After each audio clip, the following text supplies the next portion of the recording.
आगे बढ़ेंगे और बात करेंगे अब बिजली की। तो उत्तराखंड में एक बार फिर से जो बिजली है वो महंगी हो गई है। बिजली बिल पर अब 6.5% सरचार्ज देना होगा। एक साल में ये दूसरी बार है जब उपभोक्ताओं को ये बिजली का झटका लगा है। उत्तराखंड के 20 लाख बिजली उपभोक्ता इससे प्रभावित होंगे। सरचार्ज फिलहाल 7 महीने के लिए लगा है। 31 मार्च 2023 तक उपभोक्ताओं से ये सरचार्ज वसूला जाएगा।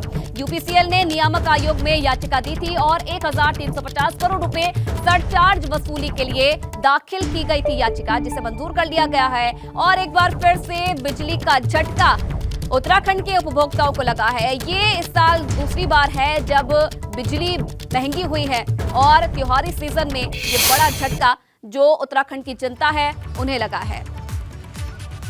तो बिजली बिल पर अब 6.5% सरचार्ज देना होगा। फिलहाल 7 महीने के लिए ये सरचार्ज उपभोक्ताओं को देना पड़ेगा। त्योहारी सीजन है और इस बीच कहीं ना कहीं ये बड़ा झटका माना जा रहा है उत्तराखंड के उपभोक्ताओं के लिए।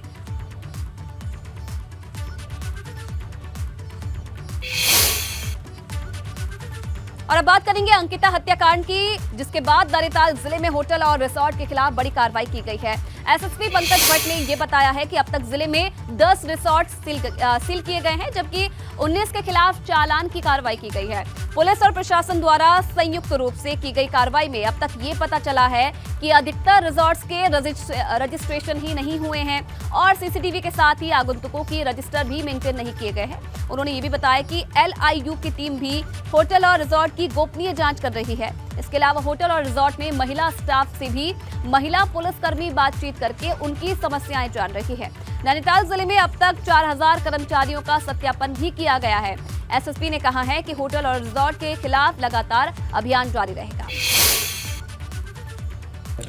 इसमें पुलिस और प्रशासन की कंबाइंड टीमें बनाई गई हैं और ज़िले में लार्ज स्केल पे इस पर कार्रवाई की जा रही है। अभी तक 10 रिजॉर्ट अभी तक सीज करने की कार्रवाई की जा चुकी है और 19 के खिलाफ जो है पुलिस एक्ट में कार्रवाई हो चुकी है। इसमें सभी थाना इंचार्जों को और LIU को भी एक्टिवेट किया गया है और LIU इसमें उनकी रिपोर्ट भी पेश करेगी। और अंकिता हत्याकांड से जुड़ी बड़ी खबर है। उत्तराखंड सरकार ने अंकिता के परिवार को 25 लाख रुपए आर्थिक मदद का ऐलान कर दिया है और इसके लिए शासन की तरफ से आदेश भी जारी कर दिए गए हैं। तो लगातार मुआवजे की मांग की जा रही थी और जिसके बाद सीएम की तरफ से यह ऐलान किया गया है कि अंकिता के परिवार को 25 लाख रुपए की आर्थिक मदद दी जाएगी। तो सरकार ने मुआवजे का ऐलान तो कर दिया है, मगर कांग्रेस अब इस पर सवाल उठा रही है। कांग्रेस का कहना है कि सरकार ने कोई एहसान नहीं किया, ये तो पीड़ित परिवार का हक था।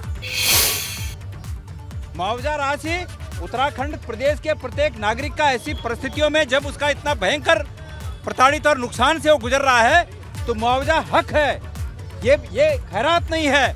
और मुआवजा देने से न्याय पाने के लिए हमारे मुंह को बंद नहीं किया जा सकता। हमने उस परिवार को ये कहा कि अगर उन्हें कानूनी मदद के लिए आवश्यक मदद चाहिए तो हम तैयार हैं। अंकिता हत्याकांड की आग ठंडी नहीं पड़ रही है और इस मामले को लेकर लगातार धरना प्रदर्शन हो रहा है। इसी को लेकर देहरादून में कांग्रेस कार्यकर्ताओं ने मौन उपवास रखा, तो वहीं हल्द्वानी में MB-PG कॉलेज के छात्र छात्राओं ने DM कैंप कार्यालय तक जुलूस निकालते हुए राज्य सरकार के खिलाफ प्रदर्शन किया।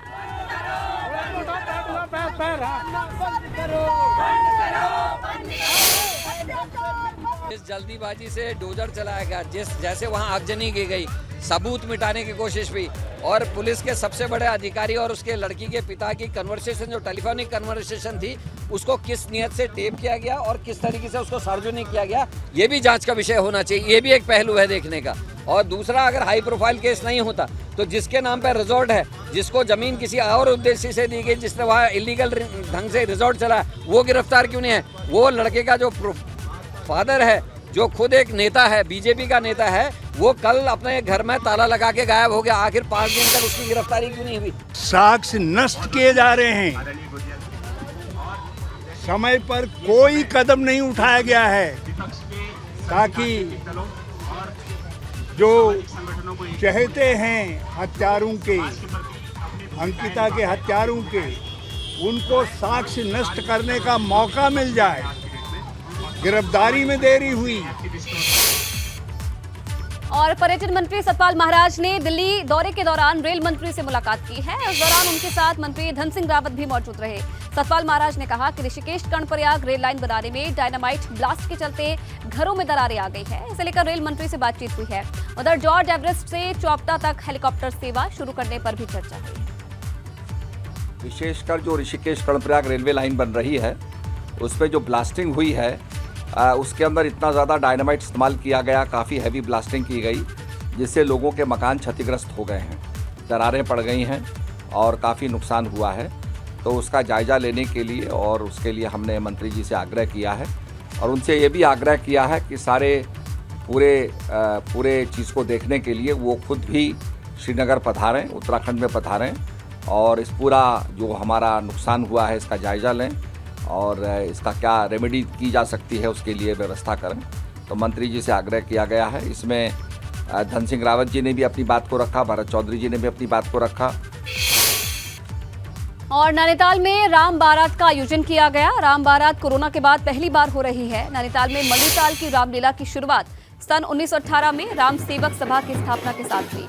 शुरुआती दौर में रामलीला खुले मैदान में होती थी जिसे आलू पड़ाव कहा जाता था, लेकिन 1928 में चेतराम शार कमिश्नर से कहकर रामलीला स्टेज की स्थापना करवाई गई और उसके बाद से रामलीला स्टेज में रामलीला का मंचन होने लगा। रामलीला के तीसरे दिन रामलीला मैदान से भगवान राम की बारात धूमधाम से निकाली गई। राम जी के बारातियों ने इस दौरान जमकर ठुमके लगाए।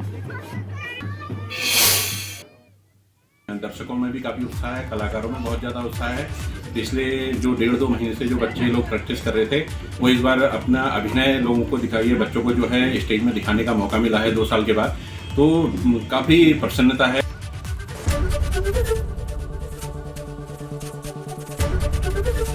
एबीपी गंगा, खबर आपकी, जुबान आपकी।